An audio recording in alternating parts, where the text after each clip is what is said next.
Wahsy bin Harb radhiyallahu anhu disebutkan oleh ahli sejarah bahwa Wahsy ini membunuh salah seorang terbaik di kalangan umat Nabi, yaitu Hamzah, dan dia juga yang membunuh umat terburuknya. Siapa umat terburuk yang dimaksud adalah Musailamah atau Musailimah al-Kadzdzab. Kita baca, siapakah laki-laki yang telah membuat hati Rasulullah SAW berdarah manakala dia membunuh paman beliau yaitu Hamzah bin Abdul Muttalib di perang Uhud. Tapi dia juga memuaskan hati kaum muslimin manakala dia yang membunuh Musailimah al-Kadzdzab di perang Yamamah.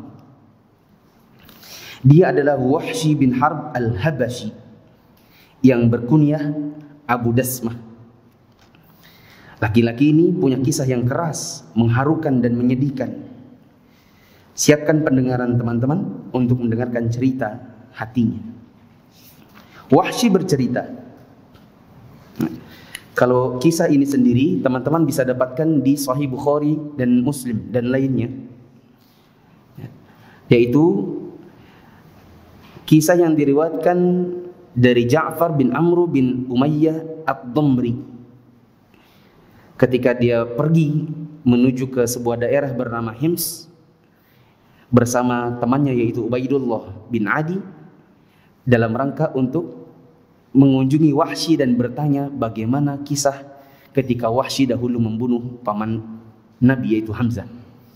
Cerita ini ada di Bukhari, Muslim dan lain-lain. Wahsy berkata, aku adalah hamba sahaya milik Jubair bin Mut'im, salah seorang pembesar Quraisy. Paman Jubair bernama Tu'aimah atau Tu'aimah terbunuh di perang Badar di tangan Hamzah bin Abdul Muttalib. Maka dia sangat berduka karenanya. Dia bersumpah dengan nama Lata dan Uzza akan membalas dendam untuk pamannya dan membunuh orang yang membunuhnya. Maka dia mencari-cari peluang untuk membunuh Hamzah. Tidak butuh waktu panjang karena orang Quraisy sudah menyiapkan diri untuk berangkat ke Uhud untuk membasmi Muhammad bin Abdullah dan membalas dendam atas kekalahan mereka di perang Badar. Quraisy menyusun pasukannya dan mengumpulkan sekutunya serta menyiapkan perlengkapannya. Kemudian menyerahkan kendali mereka kepada Abu Sufyan bin Harb. Ini yang saya tadi katakan, bahwa di dalam perang Uhud siapa komandannya orang kafir? Abu Sufyan. Waktu Abu Sufyan masih kafir. Nanti insya Allah di minggu depan bila Allah izinkan kita kajian lagi, maka kisahnya adalah kisah Abu Sufyan. Abu Sufyan memutuskan untuk membawa beberapa orang wanita Quraisy yang berakal dari kalangan orang-orang yang bapak-bapak mereka atau anak-anak mereka atau saudara-saudara mereka atau salah seorang kerabat mereka yang terbunuh di Badar, dengan harapan wanita-wanita tersebut bisa menyuntikkan semangat kepada pasukan untuk berperang dan menghalang-halangi mereka untuk berlari dan meninggalkan medan perang. Dan Hindun binti Utbah, istrinya Abu Sufyan sendirilah yang berada di barisan depan dari para wanita itu. Siapa wanita lain selain Hindun yang jadi cheerleader? Istrinya Ikrimah. Itu tidak? Ya. Dapat di mana itu? Ya, di kisahnya Ikrimah. Coba dibaca kembali. Ya, salah satu yang dibawa oleh Abu Sufyan adalah istrinya Ikrimah. Bapak wanita ini, maksudnya Hindun, bapaknya si Hindun, pamannya, saudaranya, semuanya terbunuh di Badar. Manakala pasukan hendak berangkat, maka Jubair bin Mut'im memandangku dan berkata, wahai Abu Dasamah, maukah kamu membebaskan dirimu dari penghambaan? Maksudnya kalau kamu mau, kita merdekakan. Caranya adalah kamu bunuh Hamzah bin Abdul Muttalib, pamannya Muhammad, untuk balas kematian pamanku Tu'aimah bin Adi. Jika kamu berhasil, kamu merdeka.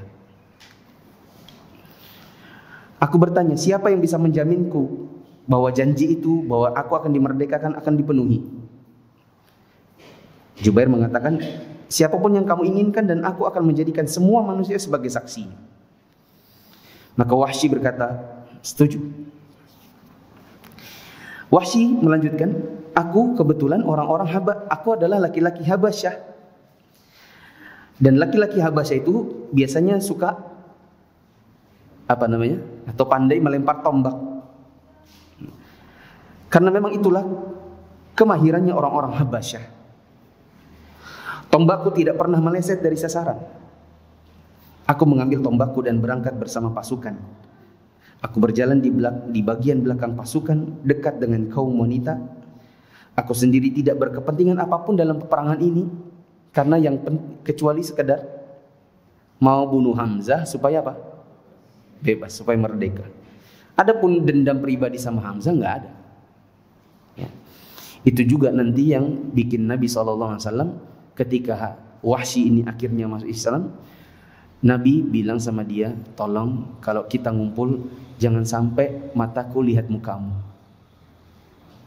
Ya, memang Nabi tidak ridho terhadap perbuatannya Wahsy di Uhud itu. Ya.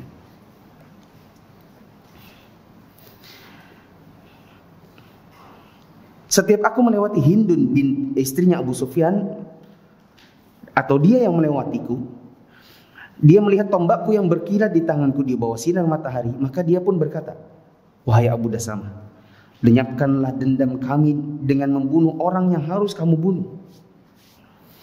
Manakala kami tiba di Uhud, dua pasukan bertemu. Aku keluar untuk mencari Hamzah bin Abdul Muttalib. Sebenarnya aku sudah kenal sama Hamzah, dan Hamzah itu sendiri tidak samar bagi siapapun, karena dia meletakkan bulu burung unta di kepalanya untuk memberitahukan para petarung pemberani kepada dirinya, sebagaimana itu dilakukan oleh para pemberani di medan perang. Tidak perlu lama-lama, aku pun bisa melihat dia melihat Hamzah memporak-porandakan barisan seperti unta abu-abu. Dia menebaskan pedangnya, tidak seorang pun yang bisa menghalangi langkahnya, tidak ada yang kuasa menahan lajunya. Manakala aku sedang bersiap-siap untuk membidiknya, aku berdiri di balik sebuah pohon atau sebuah batu sambil menunggu dia mendekat kepadaku. Tiba-tiba seorang penunggang kuda Quraisy yang bernama Siba bin Abdul Uzza mendahuluiku. Dia berkata, lawan aku Hamzah. Maka Hamzah menjawab tantangannya. Dia berkata, sini, mendekat sini kamu anaknya wanita musyrik. Hamzah langsung menebaskan pedangnya dan dia pun tersungkur berlumuran darah di depannya. Pada saat itu aku mencari posisi yang pas untuk membidiknya, dan setelah aku mendapatkan posisi yang pas, aku angkat tombakku, dan setelah aku yakin tepat sasaran, aku pun melemparkannya dan tembus di bagian bawah perutnya sampai tembus bagian belakang tubuhnya. Di dalam buku yang lain yang sejenis buku ini disebutkan terkena di bagian kemaluannya. Ya. Hamzah berusaha mendekatiku, namun dia hanya bisa berjalan dengan tertatih-tatih 2 langkah. Kemudian dia pun terjatuh, sementara tombakku tertancap di tubuhnya. Aku membiarkannya sesaat sampai aku memastikan dia sudah mati. Kemudian aku mendekatinya dan mencabutnya, lalu aku kembali ke markas, duduk di sana, karena memang aku tidak punya kepentingan apapun dalam perang ini kecuali sekedar membunuhnya supaya bisa merdeka. Kita lihat Wahsy ini di dalam perang Uhud cuma mau cari Hamzah, selesai balik lagi. Kemudian peperangan semakin berkecamuk. Pasukan kedua belah pihak maju dan mundur. Hanya saja kekalahan sepertinya menimpa pasukannya Muhammad. Korban dari pihaknya berjumlah besar. Ya. Karena memang itu gara-gara apa? Salah satunya karena ada yang berteriak ghanimah, ghanimah. Lalu orang-orang yang ada di Jabal Rumat atau di Bukit Ainain yang bertugas sebagai pemanah, ya, padahal sudah disampaikan oleh Nabi agar tidak turun dalam keadaan apapun, gara-gara dengan ghanimah dan mengira sudah selesai perang dan sudah menang, maka sebagian dari mereka akhirnya turun dan kaum musyrikin berputar balik menyerang mereka dari atas lalu ke bawah, dan akhirnya kaum muslimin pun mengalami kekalahan. Pada saat itu Hindun binti Utbah mendekati mayat kaum muslimin yang diikuti oleh beberapa wanita Quraisy. Hindun mulai memutilasi mereka, membelah perut mereka, mencongkel mata mereka, memotong hidung dan menyayat telinga mereka. Kemudian hidung-hidung dan telinga-telinga tersebut dia susun menjadi kalung dan anting-anting lalu dipakainya. Dia lepas kalung dan anting-anting emasnya, diberikannya kepadaku dan dia berkata, "Ini untukmu Abu Dasamah. Simpanlah karena keduanya harganya mahal." Manakala Uhud sudah selesai, aku pulang bersama pasukan ke Mekah. Maka Jubair bin Mut'im memenuhi janjinya dan membebaskanku dari perbudakan.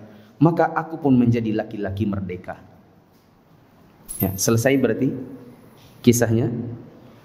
Wahsy sampai dia dibebaskan karena telah berhasil membunuh pamannya Nabi, yaitu Hamzah. Kita lanjutkan. Namun agamanya Muhammad tetap berkembang hari demi hari. Kaum muslimin meningkat dari waktu ke waktu. Setiap kali agama Muhammad semakin berkembang, semakin berat beban yang aku pikul karena rasa takut dan cemas menggelayuti jiwaku. Keadaanku terus berjalan demikian sampai Muhammad akhirnya masuk ke dalam Mekah dengan pasukannya yang besar sebagai penakluk. Aku lari menyelamatkan diri pergi ke Taif untuk mencari tempat yang aman. Tapi ternyata penduduk Taif tidak butuh waktu lama juga, mereka masuk Islam. Mereka menyusun sebuah delegasi untuk bertemu Muhammad dan mengumumkan diri masuk Islam. Pada saat itu aku tidak mampu berbuat apapun. Bumi yang luas semakin sempit bagiku. Segala cara menyelamatkan diri menjadi buntu di depan mataku. Maka aku berkata kepada diriku, apa pergi sajalah ke Syam atau ke Yaman atau ke negeri yang lain. Manakala aku sedang bingung, tiba-tiba ada laki-laki yang baik mendekatiku. Dia berkata, "Celaka kamu wahai Wahsy. Sesungguhnya Muhammad itu tidak akan membunuh siapapun kalau masuk ke dalam agamanya dan bersaksi atau bersyahadat." Begitu aku mendengar kata-katanya, maka aku langsung berangkat menuju Yathrib untuk bertemu Muhammad. Manakala aku tiba di sana, aku maka aku cari tahu beritanya, dan aku diberitahu bahwa beliau sedang ada di masjid. Aku masuk menemui beliau dengan penuh kehati-hatian dan kewaspadaan. Aku berjalan kepada beliau sehingga aku berada di hadapan beliau, berdiri di sisi kepala beliau, dan aku ucapkan, "Asyhadu an la ilaha illallah, asyhadu anna Muhammadar Rasulullah." Aku bersaksi tiada Tuhan yang berhak disembah kecuali Allah, dan bahwasanya Muhammad adalah hamba dan utusan Allah. Rasulullah mendengar dua kalimat syahadat, beliau pun mengangkat pandangannya kepadaku. Tapi manakala beliau mengenaliku, beliau langsung menundukkan pandangannya dariku. Beliau memastikan dengan bertanya, "Kamu Wahsy?" Aku jawab, "Benar Rasulullah." Maka Nabi berkata, "Coba duduk sini. Ceritakan kepadaku bagaimana kamu dulu membunuh Hamzah."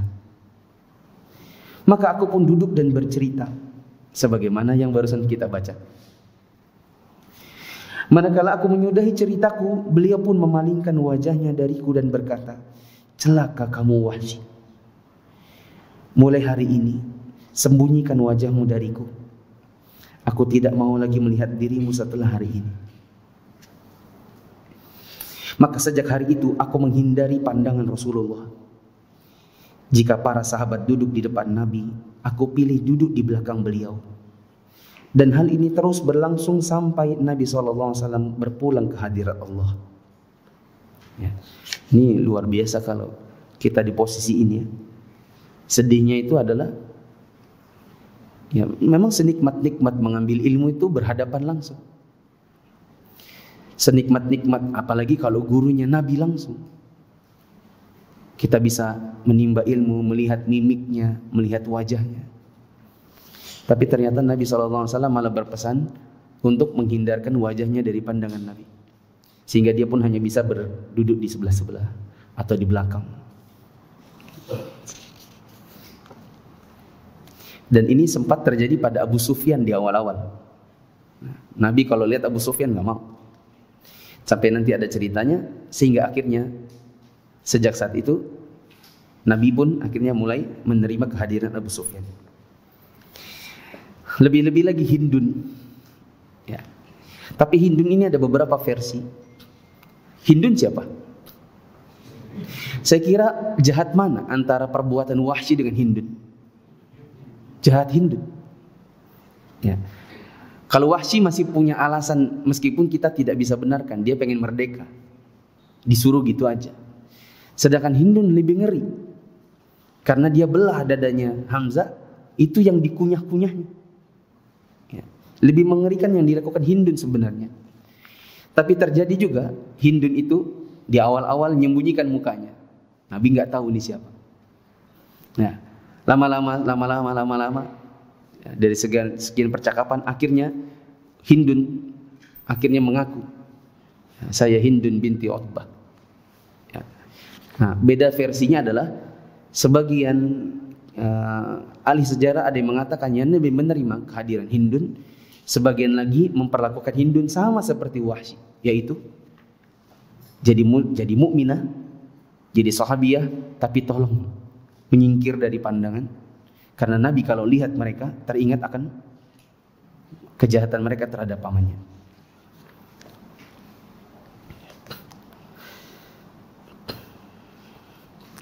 Wahsy melanjutkan, sekalipun aku mengetahui bahwa Islam telah menghapus apa yang sebelumnya, kekafiran, aku tetap merasa bahwa apa yang kulakukan adalah sesuatu yang sangat buruk dan merupakan musibah besar bagi kaum muslimin. Dan aku menanti-nantikan kesempatan untuk melebur apa yang pernah aku lakukan. Teman-teman yang dirahmati Allah, pelajaran bagi kita di sini, bila kita punya masa lalu yang buruk, maka kita harus tebus dengan sesuatu yang baik. Ini sama seperti hadis Nabi SAW, ittaqillaha haitsuma kunta. Terus apa kata Nabi? Wa atbi'il hasanata atau atbi sayyi'ata al-hasanata tamhuha. Kata Nabi SAW, bertakwalah kalian di mana saja kalian berada, dan ikutilah perbuatan yang buruk dengan sesuatu yang baik, supaya yang baik ini bisa menghapuskan dosa keburukan yang pernah dilakukan terdahulu. Logika mudahnya gini, teman-teman. Antum pernah nggak waktu kecil misalnya dimarahin orang tua karena salah, ya, yang salah ya kita misalnya. Terus dimarahin, pernah dipukul. Nah, untuk menghilangkan apa kesalahan itu supaya orang tua kita memaafkan kita mengambil hati gitu. Ya kan? Bapak mau pergi ke kantor, kita ambilkan sepatunya, sudah kita sikatkan pakai kiwi, ya, pakai semir kiwi supaya dia senang gitu. Ya, mama sebenarnya lagi marah, terus kita pun, "Ma, ada yang bisa dibantu kah?" Awal-awalnya kan, "Muyuk, Ustaz sini." Ya, lama-lama ambilkan itu dulu pisau. Lama-lama sudah makan kan, nak? Gitu. Ya kan? Ada proses-proses seperti itu. Nah, ini yang dimaksudkan oleh Wahsy. Meskipun dia tahu bahwa dulu kafir dan sekarang sudah muslim dan itu menghapuskan dosa kekafirannya, masalahnya belum cukup. Ya, bagi dia itu tetap ada ganjel di hati dan harus ditebus dengan sesuatu. Manakala Rasulullah SAW berpulang ke hadirat Allah dan khalifah sesudahnya adalah sahabat beliau Abu Bakar, Bani Hanifah, kaumnya Musailimah al-Kadzdzab, murtad bareng. Nah, kalau ini kita yakini. Kenapa? Satu bani gitu, iya kan? Ini murtad bareng. Nah, mereka murtad bersama, orang-orang murtad. Khalifah Rasulullah SAW menyiapkan pasukan untuk memerangi Musailimah dan mengembalikan kaumnya Bani Hanifah kepada Islam. Aku ikut berangkat bersama pasukan tersebut. Aku, Wahsy, mengambil tombakku yang dulu kugunakan untuk membunuh Hamzah bin Abdul Muttalib. Aku bersumpah atas diriku untuk membunuh Musailimah dengan tombak yang sama, atau aku meraih kemuliaan mati syahid. Manakala kaum muslimin menyerang Musailimah dan pasukannya di benteng kematian, kaum muslimin menyatu dengan pasukan musuh. Aku mulai mengincar Musailimah, dan aku lihat dia berdiri dengan pedang terhunus di tangannya. Aku melihat seorang laki-laki Ansor mengincarnya sama dengan diriku yang juga mengincarnya. Kami sama-sama mau membunuhnya. Manakala aku merasa bahwa posisiku telah pas, aku goyangkan tombakku. Aku pegang erat-erat dan aku lepaskan menuju pada dirinya dan tepat pada sasaran. Pada saat yang sama aku melepaskan tombakku kepada Musailimah. Laki-laki Ansor tersebut melompat ke depan dan menghantamkan pedangnya kepada Musailimah. Hanya Allah yang tahu siapa dari kami yang betul-betul membunuhnya. Jika aku membunuh Musailimah, maka aku telah membunuh orang yang terbaik setelah Muhammad. Maksudnya di kalangan Nabi Muhammad. Ya, karena kalau kita katakan orang terbaik setelah Muhammad, itu siapa? Abu Bakar. Ya. Mungkin maksudnya adalah salah satu dari orang terbaik di kalangan umat Muhammad, yaitu Hamzah. Dan aku juga yang membunuh salah satu dari yang terburuknya, yaitu Musailimah Al-Kadzdzab. Nah, habis ceritanya. Ya sudah.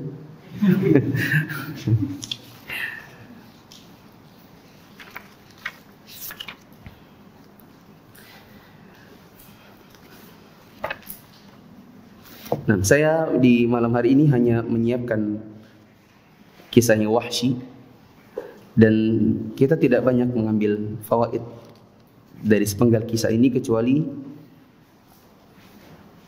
semangat untuk seperti tadi. Kalau kita pernah punya masa lalu yang kurang baik, maka sudah selayaknya kita bayar masa lalu yang tidak baik itu dengan sesuatu yang baik. Ya.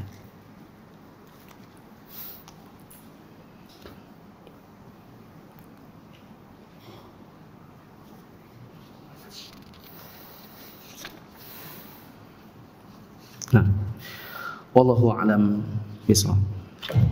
Teman-teman yang dirahmati Allah, mungkin ini dulu yang bisa kita baca dari kisah sahabat Nabi Wahsy. Insya Allah pada pertemuan yang akan datang kita akan baca kisah Abu Sufyan ibn al-Harith. Kalau ada pertanyaan, saya persilakan. Tidak mesti pertanyaan terkait masalah ini.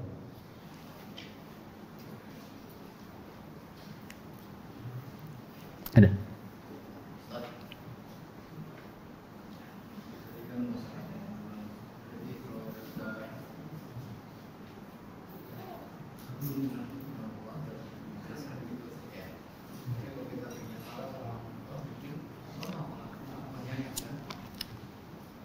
Pasti diampuni. Sekarang kalau kita misalnya punya kesalahan besar sama sesama manusia, itu kenapa? Terus manusia yang kita zolim itu sama meninggal, kan belum sempat meminta maaf pada yang kita zolim itu bagaimana? Orangnya masih hidup. Sesama muslim. Masih hidup. Ya, Orangnya masih hidup. sudah meninggal. Oh, sudah meninggal. Nah, jadi gimana itu cara memaafkannya? Kita punya dua habl, yaitu hablum minallah dan hablum minan nas. Dosa yang berkenaan dengan hak Allah, itu cara bertaubatnya adalah, cara menghapuskannya adalah dengan cara bertaubat. Bertaubat itu adalah dengan tiga hal. Tidak boleh hilang salah satunya. Menghapuskan kesalahan yang berkenaan dengan hak Allah itu harus ada tiga. Yang tiga ini merupakan rukun taubat. Tidak boleh hilang salah satunya. Pertama adalah menyesal. Karena ada orang bilang taubat tapi dia nggak menyesal. Dua, berjanji untuk tidak mengulangi. Meskipun kadang-kadang bisa jadi mengulangi. Ya. Yang ketiga adalah permohonan ampun dengan cara beristighfar. Ada juga di antara para ulama yang berpendapat salat taubat. Yang jelas harus ada, ya Allah ampunilah saya, menyesal, saya janji nggak ngulangi. Meskipun ternyata kadang-kadang jatuh mengulangi kembali. Ini rukun taubat. Atau kita bisa bilang 3 hal tadi kalau disingkat dengan satu kata itu namanya taubat. Tapi taubat itu tidak bisa dikatakan taubat yang benar kecuali ada 3-tiganya. Adapun yang berkenaan dengan hak manusia, maka 3 ini doang nggak bisa. Tidak sekedar ya Allah saya dulu pernah memfitnah si anu, saya sudah taubat, saya istighfar, saya menyesal dan saya janji tidak mengulangi. Nggak cukup. Harus kembalikan haknya orang itu. Haknya orang ada beberapa model. Ada yang sifatnya abstrak, kasat mata, ada yang tidak kasat mata. Kalau yang berkenaan dengan sesuatu yang abstrak, yang kasat mata, maka bisa kembalikan bendanya. Kalau bendanya itu sudah tidak ada, maka kembalikan yang semisalnya. Bila tidak bisa juga karena misalnya orangnya sudah tiada, maka nilainya disedekahkan atas nama dirinya. Contoh kita pernah ambil sendalnya orang, sepatunya teman. Sepatunya masih ada, maka kembalikan sepatunya. Nggak bisa cuma ya Allah minta ampun, terus sepatunya masih di rumah dipakai-pakai. Nggak bisa, ya kan? Harus kembalikan. Tapi kalau sepatunya juga sudah tidak ada, udah rusak, maka kembalikan yang semisal. Nanti yang susah adalah gimana yang ngomongnya. Apa yang saya harus bilang? Ini sepatu, dulu aku ambil sepatumu. Bisa jadi dia bilang, oh kamu ambil sepatuku, wow, akhirnya jadi kelahi baru. Ini perlu dipertimbangkan juga. Ya, saya beri tips ya. Bila menyampaikannya malah menimbulkan masalah baru, maka lebih baik mengembalikannya lewat orang lain yang kita yakin dia akan menjaga rahasia. Misal, ya cari yang agak jauh hubungannya kita dengan dia, ya, enggak tiba-tiba connect begitu. Si fulan, ceritakan ke dia, sejujurnya aku dulu pernah begini. Sekarang kalau aku mengembalikan ke dia, aku khawatir malah terjadi masalah yang baru. Ibaratnya luka sudah kering itu disayat, dikorek lagi. Bisakah kamu bantu aku kembalikan barangnya ini kepada dirinya? Tapi jangan bilang ini aku. Ya kalau kamu bilang juga ini aku, ya apa manfaatnya? Gitu. Nanti dia kembalikan. Nanti kalau dia didesak-desak, siapa yang kembalikan? Demi Allah saya nggak bisa ngasih tahu. Gitu kan? Kalau orangnya sudah meninggal atau kita tidak mungkin lagi menemukannya, tadi saya katakan apa? Disedekahkan nilainya. Misal antum dulu waktu sekolah SMA misalnya suka ke kantin makan gorengan 5, bilangnya cuma 3. Nah itu terjadi terus menerus berulang-ulang. Antum bisa kalkulasi berapa kira-kira nominal harganya antum sedekahkan atas nama ibu kantinnya. Baik, itu tadi yang berkenaan dengan abstrak. Ada yang tidak abstrak, tidak bisa dibendakan. Salah satunya adalah kehormatan, harga diri. Dan itu terjadi misalnya memfitnahnya atau menyebarkan aibnya yang dia sudah tutupi. Ada 2 model. Membicarakan kehormatannya yang itu betul ada pada dirinya tentang aib itu, tapi dia tutupi. Kita menamakannya adalah ghibah. Dan beda lagi kalau aib itu dia sendiri yang cerita-cerita. Kita permasalahkan yang sudah ditutupi saja. Contoh, akhwat itu dulunya adalah seorang wanita nakal. Dan dia sudah menutupi Dia sudah taubat, dia sudah berhijab besar. Ketemu di pengajian sama teman yang dulu sama-sama, bukan sama-sama wanita nakal sih. Ya kalau sama-sama wanita nakal kan akan saling menjaga kan. Bahkan saling nangis, saya yakin itu. Misalnya ketemu Ina dan Eni. Ina? Siapa? Buka cadarnya. Ani. Ya Allah, itu pasti nangis biasanya. Kita dulu kayak gini. Oh, semoga Allah menerima taubat kita ya. Pasti begitu. Ya. Saya pernah lihat itu ada, bukan saya nggak lihat langsung, tapi dia cerita. Dulu dia pembunuh bayaran. Ketika ikut pengajian, waktu mau soft sholat, lihat kanan kiri, bersebelahan sama sesama pembunuh bayaran yang dulu kerja sama. Ya, baru dia cerita ke saya. Dulu Ustadz kami itu bareng bungkus orang lempar di dekat Manggar. Ya, maksudnya dibungkus, dilempar di sawah-sawah ke apakah gitu. Ya, itu setelah selesai sholat kita keluar itu. Yakin kita laki-laki tidak mungkin juga yang kayak gitu kan, tapi mata sudah menangis lagi mengingat diri kita ya dapat hidayah bareng gitu. Al-Qur'an balik lagi. Ini bukan sesama wanita nakal, tapi ini dulu tahu ini wanita nakal ini. Tapi orang itu sudah taubat. Kemudian dia mulai menceritakan, tahu nggak teman-teman? Akhwat tahu nggak? Umahat di kalangan kita ini kalau pengajian ada loh. Anak tahu tuh orangnya. Dulu itu kayak gini. Selama ini nggak ada yang tahu. Ini yang ember. Akhirnya terbongkar. Yang betul-betul sudah ditutupinya terbuka. Itu namanya ghibah. Karena benar adanya. Model yang kedua adalah fitnah. Yang itu tak benar adanya. Dia menyangka begitu padahal tidak demikian aslinya. Lalu dia menceritakannya kepada orang-orang. Si fulan itu begini. Tersebarlah fitnah atas nama dirinya. Nah, kehormatan seperti ini sekali lagi tidak bisa hanya dengan yang tadi, taubat, ya. 3 hal tadi nggak bisa.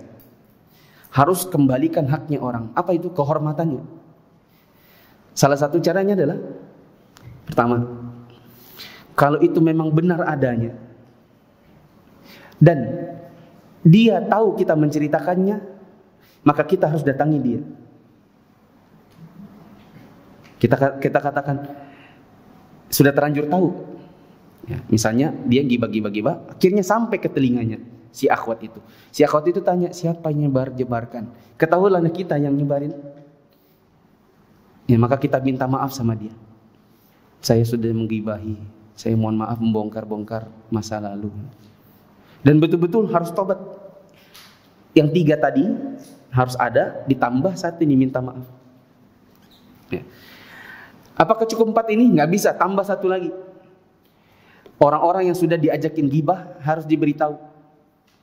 Itu dulu datangnya berita itu dari saya. Saya mohon kepada teman-teman untuk tidak lagi. Jangan sampai ini keluar gara-gara saya. Saya sudah taubat. Jadi teman-teman tolong sama-sama kita menutupi apa yang sudah terlanjur. Gitu. Saya jujur, saya pernah nakal waktu kuliah.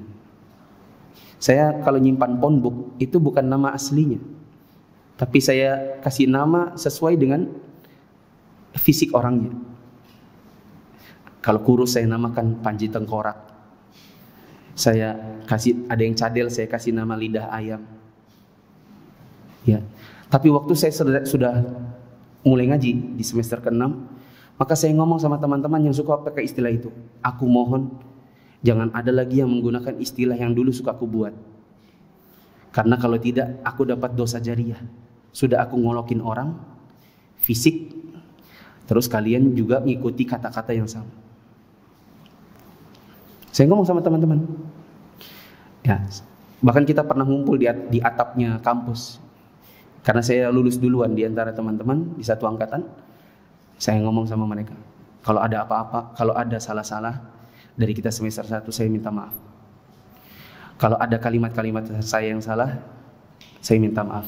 Kalau ada hal yang jelek, tolong jangan diikuti. Bila ada yang sudah terlanjur diikuti, tolong stop. Saya khawatir saya dapat dosa jariah. Itu ngomong di teman-teman satu angkatan gitu, di atapnya kampus. Ya. Kalau berkenaan dengan fitnah, maka kita harus ngomong sama yang kita ajakin ngomong. Sejujurnya saya bohong. Dulu saya pernah menceritakan si Anu, dan sejujurnya saya itu bohong karena apa yang saya ceritakan itu tidak benar. Jadi itu fitnah. Ya. Paling-paling nanti setelah itu kita yang sama orang itu sejak saat itu pasti harga diri kita jatuh di mata orang. Tapi itu konsekuensi. Kita cuma punya dua pilihan. Setelah kita mau fitnah orang dan kita taubat, kita cuma punya dua pilihan. Kita diam-diam dan fitnah itu terus berlanjut dan kita dapat dosa jariah. Atau pilihan yang kedua adalah kita menyetop fitnah itu dengan memberitahukan kepada siapa yang pernah kita ajak fitnah bahwa itu bohong, dan sejak saat itu harga diri kita pasti jatuh di mata mereka. Dan itu lebih ringan daripada dosa jariah. Ya kan? Sekarang pertanyaannya balik lagi ke pertanyaan Bapak tadi. Masalahnya saya mau minta maaf tapi orangnya sudah nggak ada, bagaimana? Maka saya katakan, 1, minta ampun tadi. 2, menyesali. 3, berjanji tidak mengulangi kepada orang lain lagi. 4, orang-orang yang menjadi objek kita ngomongin, entah fitnah entah ghibah, kita ajak ngomong bahwa dulu itu ghibah atau dulu itu fitnah, saya sudah taubat, saya dulu memfitnah dia dan itu bohong. Ya, dengan konsekuensi tadi pasti harga diri kita jatuh di mata orang karena oh kamu berarti pembohong, oh berarti kamu dulu tukang fitnah. Tambah satu lagi Mbak, satu lagi adalah mendoakan dia karena orangnya sudah meninggal. Begitu. Wallahu a'lam bishawab. Semoga apa yang kita bahas pada malam ini bisa bermanfaat. Subhanakallahumma wa bihamdika asyhadu an la ilaha illa anta astaghfiruka wa atubu ilaik. Wassalamualaikum warahmatullahi wabarakatuh.